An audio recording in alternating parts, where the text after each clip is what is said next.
ओम शांति।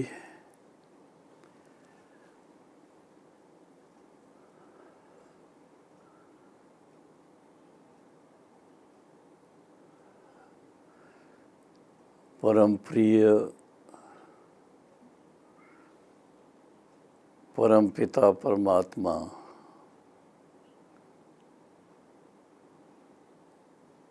शिव बाबा और उनके साकार माध्यम पिता श्री ब्रह्मा बाबा, अव्यक्त बाप दादा के आध्यात्मिक पथ पर चलने वाले सभी भाई और बहनें, प्रजापिता ब्रह्मा कुमारी ईश्वरी विश्वविद्यालय के सभी सेवा केंद्रों से संबंधित निमित्त टीचर्स बहनें, सेवादारी भाई और गृहस्थ व्यवहार में कमल पुष्प समान जीवन व्यतीत करने वाले लाखों बीके परिवार, जिनमें दादा दादी, माता पिता, भाई बहनें व बच्चे सभी आ जाते हैं। सभी भाई और बहनों को विशेष रूप से आपके आध्यात्मिक जीवन की आपको बहुत बहुत मुबारक है, शुभकामनाएं हैं, क्योंकि आप देखेंगे जैसा हमें कई दशकों से बाप दादा ने साकार रूप में भी और दादी गुलजार जी के द्वारा अव्यक्त रूप से भी आने वाले समय के बारे में बहुत इशारे दिए हुए हैं और उसके अनुसार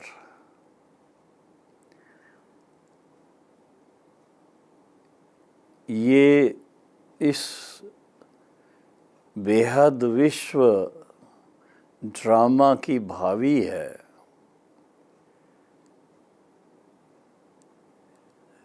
कि ये ड्रामा का हर सीन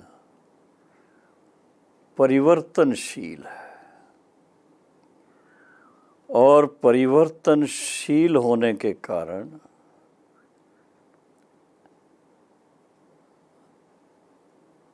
परिस्थितियां भी बदलती रहती हैं, ऋतुएं भी बदलती रहती हैं, समाज के रस्म व रिवाज भी बदलते रहते हैं और सरकारों के कार्य करने के तरीके भी बदलते रहते हैं।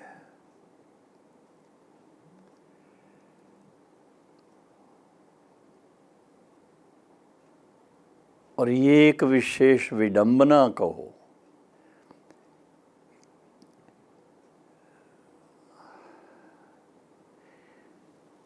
कि सतयुग त्रेता में जो 5000 वर्ष का जो साइकिल है, उसमें शुरू के जो 2500 साल हैं वो पवित्र स्वरूप के हैं और पवित्रता के कारण, पावनता के कारण सभी जो भी हैं चाहे वो बाल बच्चों के साथ, परिवार के साथ रहते हैं, लेकिन सभी बहुत शांति में, सुख में, आनंद में जीवन में रहते हैं। वहाँ कर्म अकर्म रहता है। और फिर द्वापर से लेकर के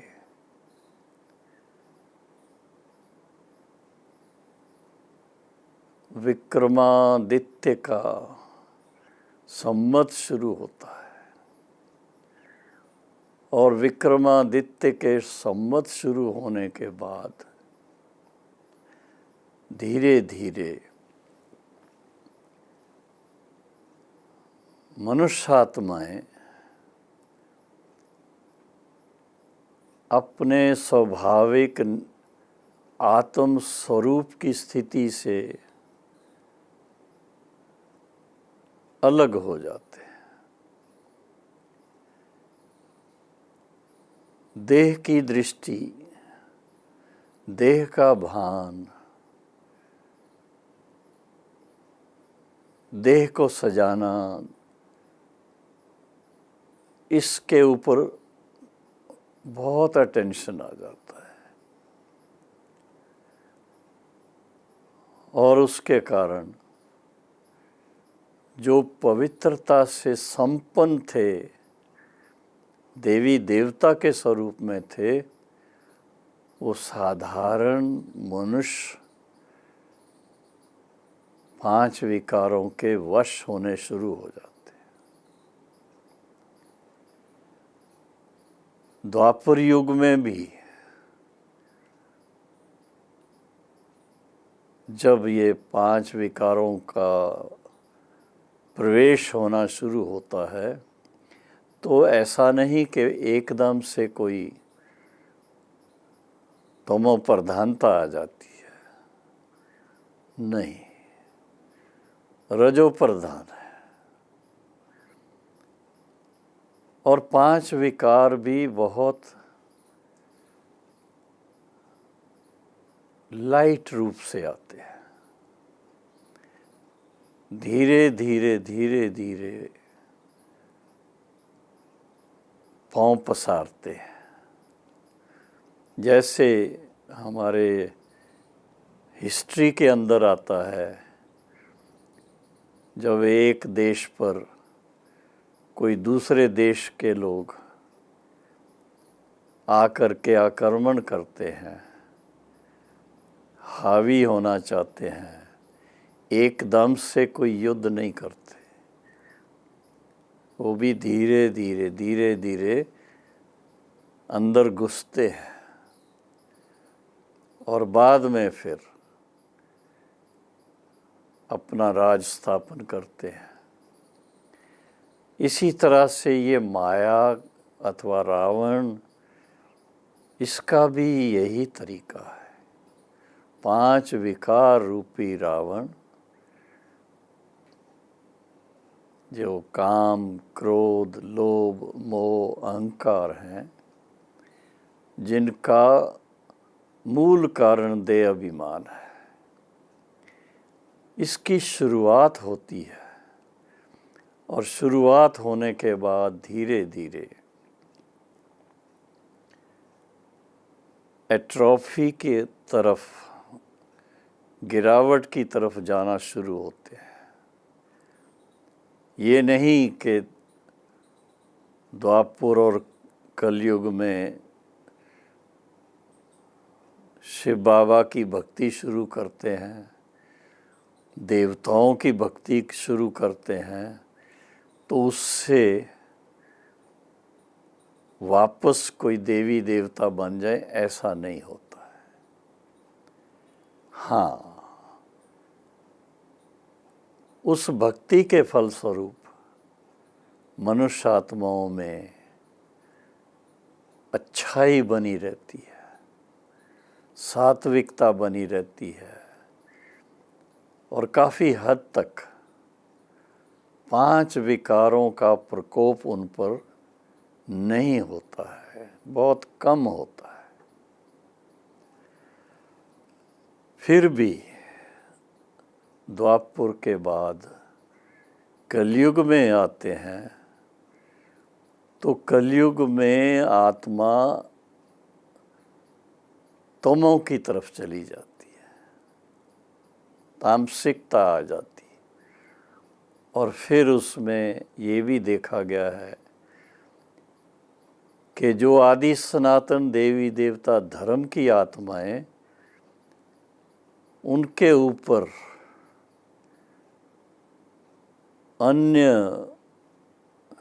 धर्मों का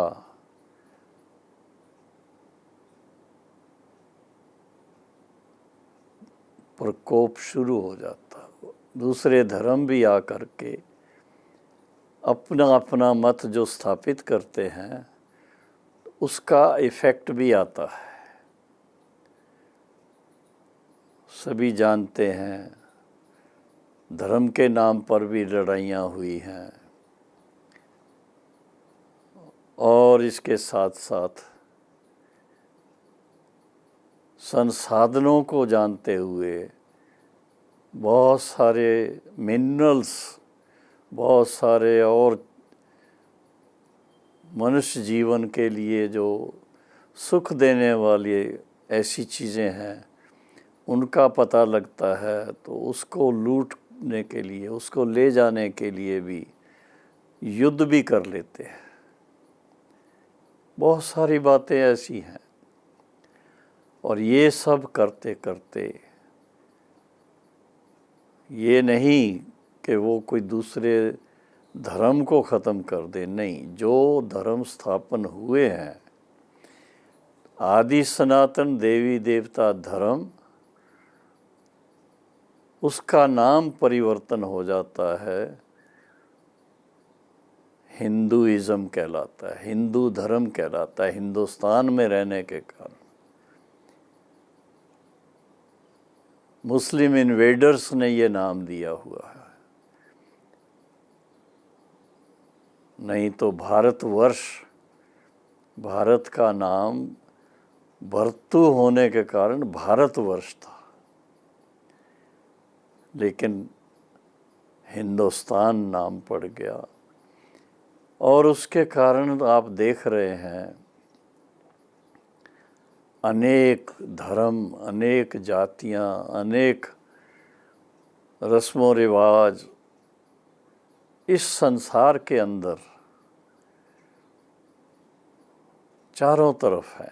हर एक के अपने रस्मों रिवाज है, हर एक का अपना देवता, कुल देवता है, हर एक अपने अपने कुल देवता के पूजा करने वाले, भले ही वो अपने आप को हिंदू भी कहलाएं तो भी उनमें भी अलग अलग गोत होती है और उनके अपने कुल देवता होते हैं, उनकी मान्यता होती है, उनकी तीर्थ यात्रा करने जाते हैं, सब है। अंत समय में अपने वायदे के अनुसार परम पिता परमात्मा धर्म गिलानी के समय, जब सभी धर्म जो हैं वो अपनी सतो प्रधान, सतो रजो तमो स्थिति से पास कर जाते हैं, सभी तमो प्रधानता के जो चिन्ह है उसके अनुसार ऐसी स्थिति में होते हैं। धर्म की ताकत नहीं है, धर्म है, धर्म में आस्था है, पूजा पाठ होता है, सब कुछ है, लेकिन जो आत्म बल उससे मिलना चाहिए वो बहुत कम हो गया हुआ है। तो ऐसे समय पर परम पिता परमात्मा स्वयं अपने वायदे के अनुसार फिर से इस धरा पर अवतरित होते हैं।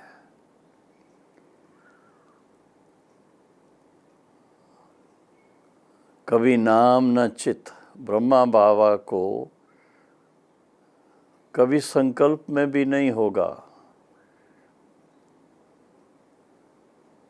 इससे पहले कि उनका नाम ब्रह्मा बाबा रखा, उनका नाम दादा लखीराज था, लेखराज दादा। और लेखराज दादा ने अपने लौकिक जीवन में पूरी सफलता के साथ अपने बिजनेस के अंदर, परिवार के अंदर, समाज के अंदर बहुत नाम कमाया हुआ था। लेकिन वो कुदरती तौर पर उस पिता परमात्मा की खोज में थे, और खोज करते करते करते आखिर एक दिन उनको पिता परमात्मा का दर्शन भी हो गया, साक्षात्कार भी हो गया, और फिर शिव परमात्मा ने उनको अपना साकार माध्यम बना लिया, नाम दे दिया पिताश्री प्रजापिता ब्रह्मा। सर्वात्माओं के परम पिता तो परम पिता परमात्मा शिव हैं, और साकार दुनिया में मानवता का जो साकार में पिता, उनको प्रजापिता ब्रह्मा का नाम दिया गया।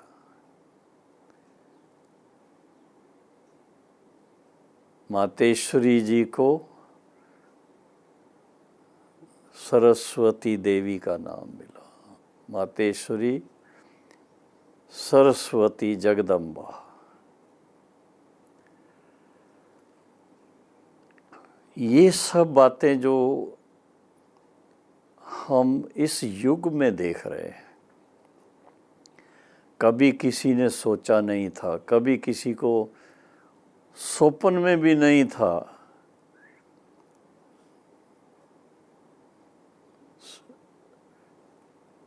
जो भी दार्शनिक थे, जो भी संत महात्माएं थे, उनके कहने अनुसार जो वो कहते थे वो हम मानते थे। उसके अनुसार अपनी जो भी अपनी धार्मिक प्रवृत्ति उसका ध्यान रखते थे। लेकिन जब परमपिता परमात्मा स्वयं इस धरा पर अवतरित हो गए, तो उन्होंने फिर अपना यथार्थ परिचय दिया। और यथार्थ परिचय में विशेष बात ये है कि भक्ति के भिन्न भिन्न तरीकों से जो मुझे प्रसन्न करने की कोशिश करते हैं, मेरी पूजा करते हैं, भोग चढ़ाते हैं, जल अभिषेक करते हैं, दूध का अभिषेक करते हैं, तो मैं उनकी मनोकामना पूर्ण करता हूँ, मैं नहीं मिलता हूँ। मैं जो हूँ, जैसा हूँ, मैं अपने यथार्थ रूप का परिचय स्वयं अवतरित होकर देता हूँ। और वो व्यक्ति जो मुझे मेरे यथार्थ रूप को जानकर मेरे साथ योग युक्त होते हैं, वो प्रयग योगी मेरी श्रीमत पर चलकर स्वयं को इतना पावन बनाते हैं, और पावन बनने के बाद मेरे परम धाम के मालिक बन जाते हैं। ये सब बातें जो हैं, तो जब हम इन बातों के ऊपर विचार करते हैं, समझने की कोशिश करते हैं, तो लक्ष्य आता है कि आखिर भी करना क्या है। तो बाबा ने हम बच्चों को दिव्य दृष्टि के द्वारा, दिव्य चक्षु के द्वारा और ब्रह्मा पिता के मुखारविंद द्वारा या दादी गुलजार जी के माध्यम के द्वारा बड़ा स्पष्ट समझा दिया है कि ये जो सृष्टि का इतना बड़ा बेहद का ड्रामा है, जिसमें 700 करोड़ आत्माएं अपना अपना पार्ट बजा रही हैं, अब वो पार्ट बजाते बजाते सभी अपनी चारों स्टेज से पार हो चुके हैं। हर एक ने अपनी golden, silver, copper, iron stage पार कर ली है। और ऐसे टाइम पर फिर से आकर के शिव बाबा ने इशारा दिया है कि ये सृष्टि चक्र जो 5000 वर्ष का है, इसकी अब पुनरावृत्ति शुरू होने का समय आ गया है। ये कलयुग का अंतिम और सतयुग के आदि का, बीच का पुरुषोत्तम संगम युग है, जिसको डायमंड एज कहते हैं। इस डायमंड एज में हम आत्माओं को शिव पिता परमात्मा ब्रह्मा बाबा के द्वारा फिर से स्मृति दिला रहे हैं कि हम कितने ऊंच थे, हम आत्माएं कितने पावन थे, हम आत्माएं कितने श्रेष्ठ थे, हम आत्माएं कितना दिव्य थे,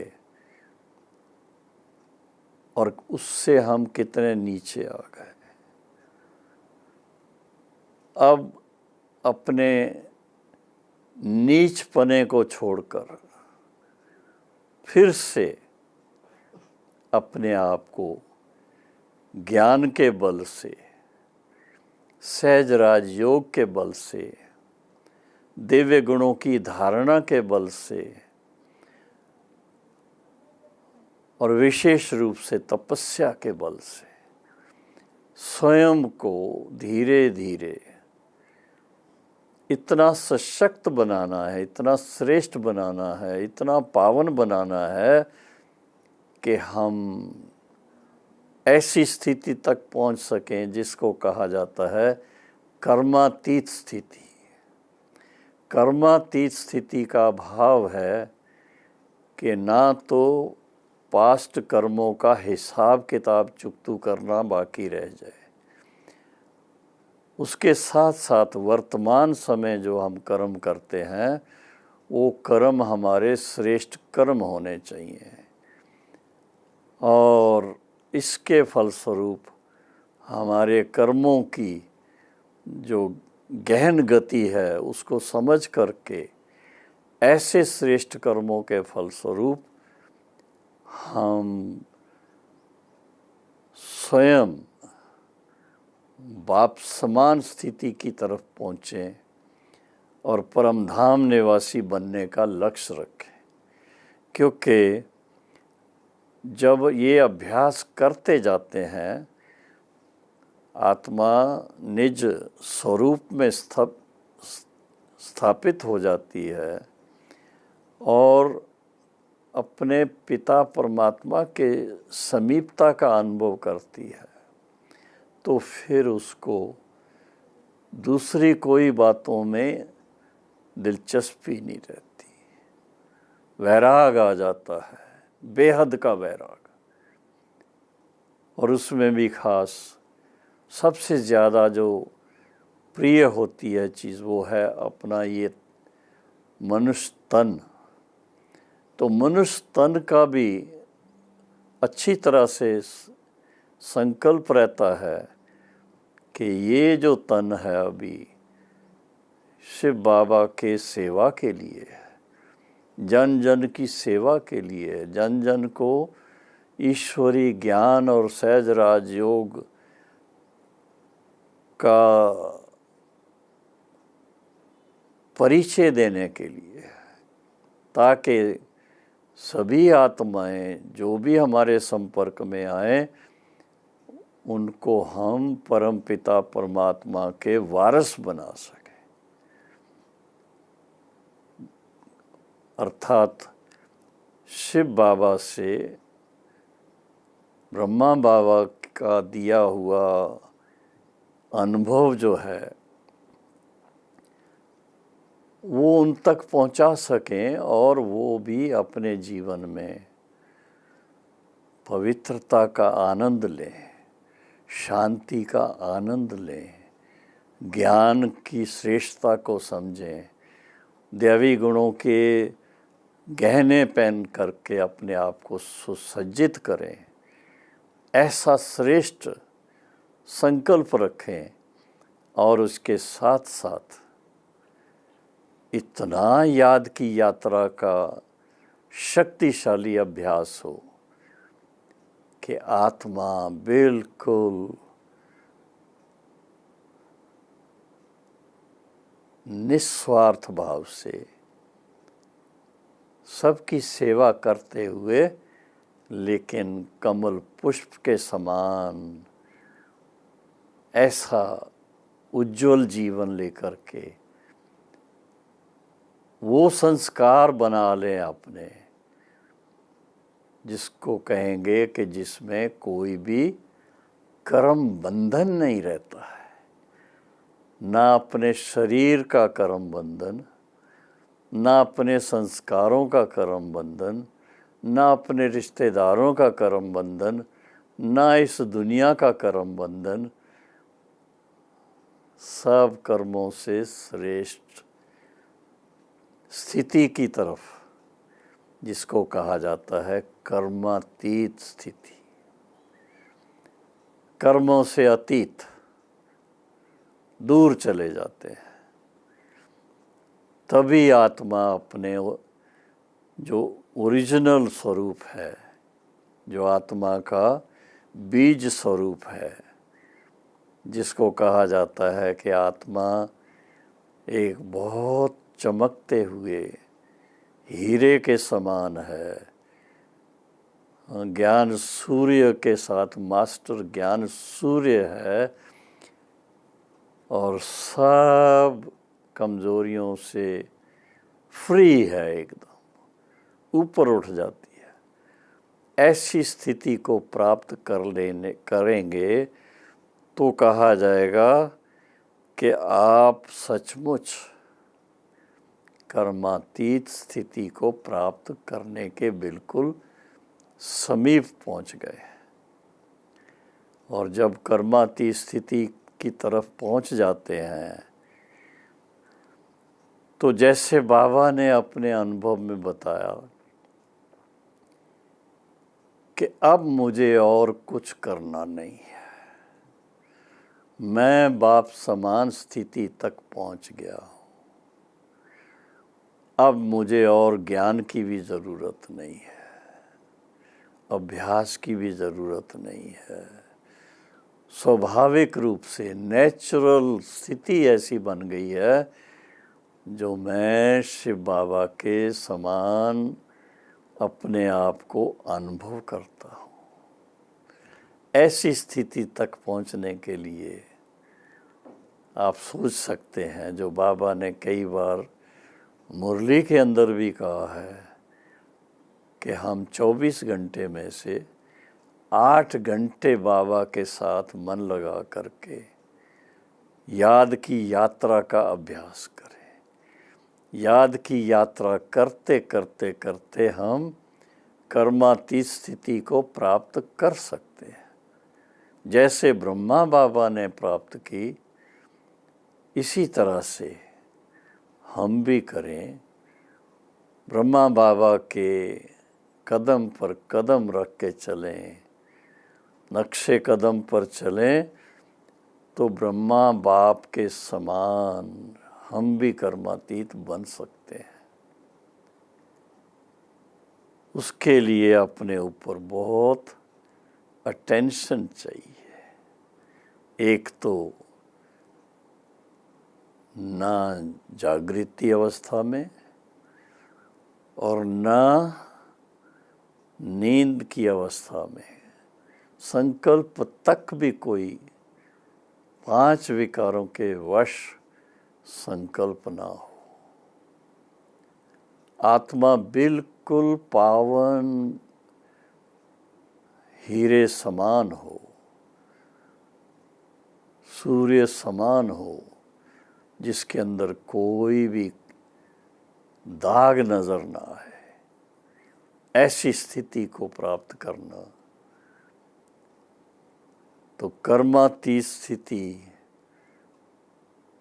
तभी हो सकती है जब पूर्णतया शिव बाबा के ऊपर अपने आप को हम निछावर करें। निछावर करने का मतलब और कुछ नहीं है,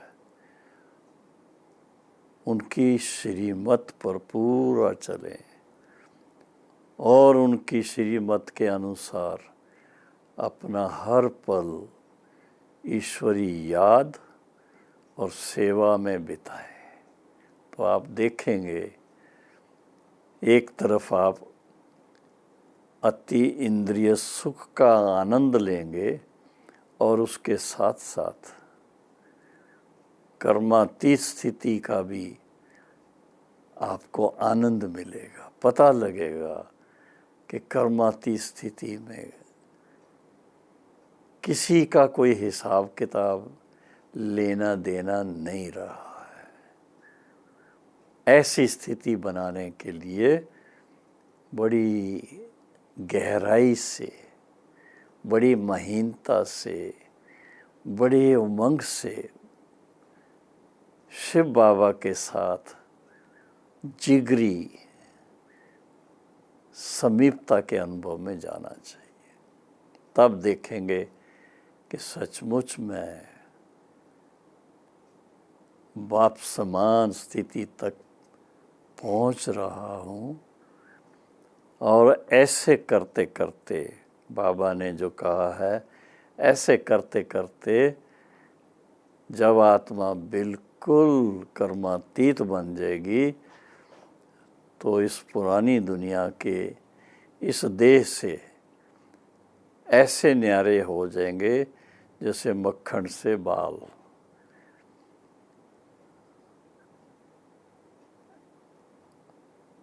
अंतिम समय को सामने रखते हुए अपने अभ्यास में इतना खुशी में रह कर के अभ्यास करें तो आप देखेंगे अपने उस जो हमारा निश्चित डेस्टिनेशन हमने अपने मन में रखा है, उस तक पहुंचना हमको सहज लगता है, समीप लगता है और अवश्य हम पहुंचेंगे। वो निश्चय और गहरा होता है। अभ्यास करते करते रुकावटें आती हैं, ठोकरें खानी पड़ती हैं, बहुत सारी बातें हैं, लेकिन जिसने ये अपने जीवन में लक्ष्य बना लिया कि मुझे अपनी जीवन को इतना ऊंचाई में ले जाना है, कर्मातीत मेरे चरण चूमेंगे। कर्मातीत स्थिति, उसका मैं गुलाम नहीं बनूंगा, लेकिन वो मुझे खुद आकर हार पहनाएगी। ऐसा अभ्यास करने की उमंग चाहिए और खुशी खुशी। फिर तो जीवन में भी बहुत सुख और अव्यक्त होने पर भी सुख ही सुख कहो, आनंद ही आनंद कहो। फरिश्ता स्वरूप में भी सुख तो देवता स्वरूप में भी सुख। ओम शांति।